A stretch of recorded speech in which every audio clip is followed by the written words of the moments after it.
Hi friends, எல்லோருக்கும் வணக்கம். Welcome to நித்தம் ஒரு சமையல். ஹெவியான இந்த சம்மர் சீசன் மாதிரி திடீர்னு சில்லுன்னு மாறின இந்த கிளைமேட்டில் சூடான பூரியோட சென்னாவும் செஞ்சு சாப்பிட்டா எவ்வளோ சூப்பராக இருக்கும் தெரியுமா? இப்போது அது எப்படி செய்கிறதுன்னு பார்க்கலாமா? அதுக்கு முன்னாடி நம்ம சேனலை சப்ஸ்கிரைப் பண்ணாதவங்க சப்ஸ்கிரைப் பண்ணிவிடுங்க.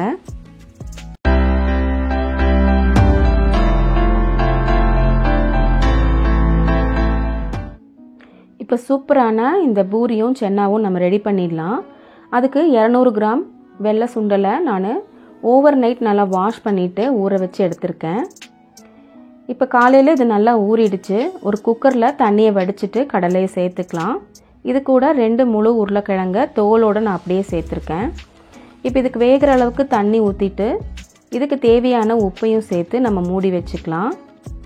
இப்போ மீடியம் ஃப்ளேமில் ஒரு 5லேருந்து 6 விசில் வரைக்கும் நம்ம நல்லா குக் பண்ணி எடுத்துக்கலாம். இந்த உருளைக்கிழங்கை நம்ம பூரி செய்கிறதுக்கு யூஸ் பண்ணிக்க போகிறோம். இப்போது இதை ஓப்பன் பண்ணி பார்த்துடலாம். உருளைக்கிழங்கு நல்லா சாஃப்டாக வெந்திருக்கும். இப்போ அது ஒரு பிளேட்டில் மாற்றி எடுத்து வச்சுக்கலாம். கடலையும் நல்லா வெந்திருக்கான்னு நம்ம செக் பண்ணி பார்த்துக்கலாம். பாருங்கள், ரொம்ப சாஃப்டாக சூப்பராக வெந்திருக்கு. இப்போ அது தனியாக நம்ம எடுத்து வச்சுக்கலாம். உருளைக்கிழங்கை தோல் நீக்கிட்டு ஒரு பவுலில் சேர்த்து இதை நல்லா மேஷ் பண்ணி எடுத்துக்கலாம். சின்ன சின்ன கட்டி எதுவும் இல்லாமல் நல்லா ஃபைனாக மேஷ் பண்ணி எடுத்துக்கலாம். இப்போ ஒரு பவுலில் ஒரு ஃபுல் கப் கோதுமை மாவு சேர்த்துக்கலாம். இது கூட மேஷ் பண்ணி வச்சுருக்கிற உருளைக்கிழங்கையும் சேர்த்துக்கலாம். இப்போ இது ஒரு north Indian style aloo puri. இப்போ இதுக்கு கொஞ்சமாக மல்லி இலையை தூவிட்டு ஒரு 1/2 ஸ்பூன் அளவு ஓமம் எடுத்திருக்கேன். அதையும் லேசாக கையில் க்ரஷ் பண்ணிவிட்டு சேர்த்துக்கலாம். ஒரு 1/4 டீஸ்பூன் மிளகாய் தூளையும் நான் இதில் சேர்த்துருக்கேன். இப்போ இதுக்கு தேவையான அளவு உப்பையும் சேர்த்துட்டு தண்ணி சேர்த்தாம முதல்ல இதை நல்லா மிக்ஸ் பண்ணிக்கலாம். இதை ஒரு தடவை நல்லா மிக்ஸ் பண்ணதுக்கப்புறமா பூரி மாவு பதத்துக்கு நம்ம கொஞ்சம் கொஞ்சமாக தண்ணி சேர்த்து இதை நல்லா பிசைஞ்சு எடுத்துக்கலாம். ரொம்ப லூஸாகவும் இல்லாமல் ரொம்ப ஸ்டிஃபாகவும் இல்லாமல் ஒரு நார்மல் பதத்துக்கு நம்ம நல்லா பிசைஞ்சு எடுத்துக்கலாம். கொஞ்சமாக இதுக்கு ஆயில் சேர்த்து மறுபடியும் இதை நல்லா பிசைஞ்சு நம்ம எடுத்துக்கலாம். இப்போ இது நல்லா சாஃப்டாக ரெடி ஆகிடுச்சு. இதை 10 நிமிஷம் அப்படியே நம்ம மூடி போட்டு தனியாக எடுத்து வச்சுக்கலாம். இப்போது சென்னா மசாலாவை நம்ம ரெடி பண்ணிக்கலாம். அதுக்கு 2 பெரிய வெங்காயத்தை பொடியாக கட் பண்ணி வச்சுருக்கேன். 2 பெரிய தக்காளியும் பொடியாக கட் பண்ணி வச்சுருக்கேன். 1/4 டீஸ்பூன் மஞ்சத்தூள், 2 டீஸ்பூன் மல்லித்தூள், 1 டீஸ்பூன் நார்மல் மிளகாய்த்தூள், 1 டீஸ்பூன் காஷ்மீரி சில்லித்தூள், 1 டீஸ்பூன் கரம் மசாலா, ஒரு 1/2 டீஸ்பூன் சீரகத்தூளும் 1/2 டீஸ்பூன் மிளகுத்தூளும் எடுத்திருக்கேன். ஒரு 5-6 பல் பூண்டை பொடியாக கட் பண்ணி வச்சுருக்கேன். 1 இன்ச் இஞ்சியும் பொடியாக கட் பண்ணி வச்சுருக்கேன். ஒரு 1/2 ஸ்பூன் அளவு ட்ரை மேங்கோ பவுடரும் எடுத்து வச்சுருக்கேன். இது சேர்க்குறதான லேசான ஒரு புளிப்பு சுவையை கொடுக்கும். இப்போ ஒரு கடாயை சூடுபடுத்திட்டு அதில் 1/2 குழிக்கரண்டி எண்ணெய் சேர்த்துக்கலாம். இப்போ அது கூட கட் பண்ணி வச்சுருக்கிற வெங்காயம் கருவேப்பிலை எல்லாம் சேர்த்து நல்லா வதக்கிக்கலாம்.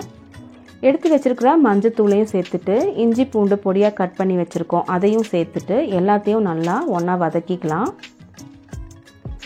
இதெல்லாம் நல்லா வதங்கி பச்சை வாசனை போகிற அளவுக்கு இதை நல்லா வதக்கிக்கலாம். இப்போ எடுத்து வச்சுருக்கிற மசாலா ஒவ்வொன்றா அதில் சேர்த்து அதையும் நல்லா வதக்கிக்கலாம். இதுக்கு தேங்காயெலாம் நம்ம எதுவும் சேர்க்க போகிறது இல்லைங்க.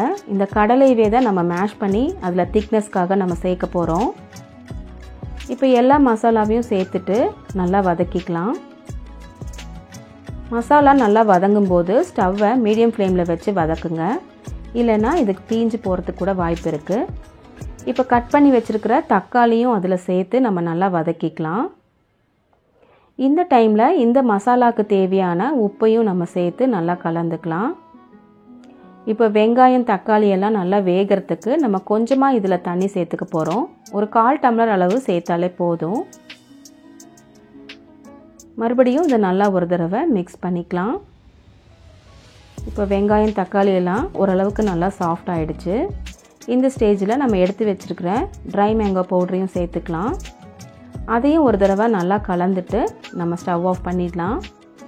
இப்போ வேக வச்சுருக்கிற கடலையோடு நம்ம வதக்கி வச்சுருக்கிற மசாலாவையும் சேர்த்துக்கலாம். ஏற்கனவே கடலையில் தண்ணி இருக்கிறனால நான் தண்ணி எதுவும் சேர்க்கலை. வேணும்னா நம்ம பார்த்துட்டு இன்னும் கொஞ்சம் சேர்த்துக்கலாம். இப்போ இதை நல்லா கலந்தாச்சு. இந்த கடலையை கொஞ்சமாக ஒரு பவுலில் எடுத்துட்டு இதை நல்லா மேஷ் பண்ணி நம்ம சேர்த்துக்கலாம். இதில் திக்னஸ்க்காகவும் ஒரு டேஸ்ட்டுக்காகவும் இந்த மாதிரி நம்ம மேஷ் பண்ணி சேர்க்குறோம். இப்போ இந்த கடலையை கொதிச்சிட்ருக்கிற அந்த மசாலாவோடு நம்ம சேர்த்துக்கலாம். இது சேர்த்து நல்லா கலந்ததுக்கப்புறமா மூடி வச்சு ஒரு மீடியம் ஃப்ளேமில் 2 விசில் விட்டு நம்ம வேக வச்சு எடுத்துக்கலாம். ரொம்ப சூப்பரான சன்னா மசாலா செமையாக இப்போ ரெடி ஆயிரும். அந்த டைமில் நம்ம பூரியை ரெடி பண்ணிடலாம். மாவை சின்ன சின்ன உருண்டைகளாக ரெகுலராக நம்ம பூரி போடுற சைஸுக்கு நல்லா உருட்டி எடுத்துக்கலாம்.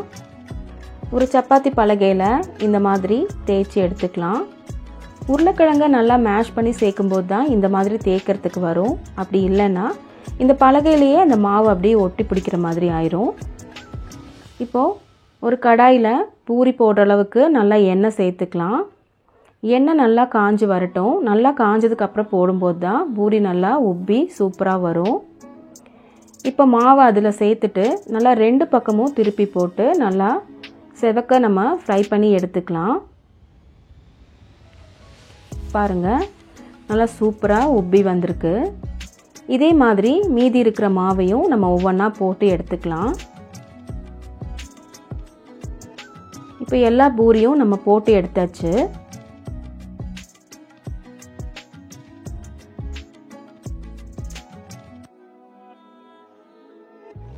இப்போது விசில் அடங்கிருச்சு. நம்ம குக்கரை ஓப்பன் பண்ணி பார்க்கலாம். பாருங்கள், பார்க்குறதுக்கே ரொம்ப கலர்ஃபுல்லாக ரொம்ப டெம்டிங்காக இருக்குது. இதோட டேஸ்ட்டும் அவ்வளோ சூப்பராக இருக்கும். இப்போ இதுக்கு மேலே மல்லி இலை தூவிட்டு நம்ம நல்லா மிக்ஸ் பண்ணி எடுத்துக்கலாம். இப்போ இது ஒரு பவுலில் சேர்த்து நம்ம சர்வ் பண்ணிடலாம். சூப்பரான சன்னா மசாலாவோட அட்டகாசமான இந்த ஆலு பூரி ரொம்ப டேஸ்டியாக சூப்பராக இருக்குங்க. இதை கண்டிப்பாக நீங்களும் ட்ரை பண்ணி பாருங்கள்.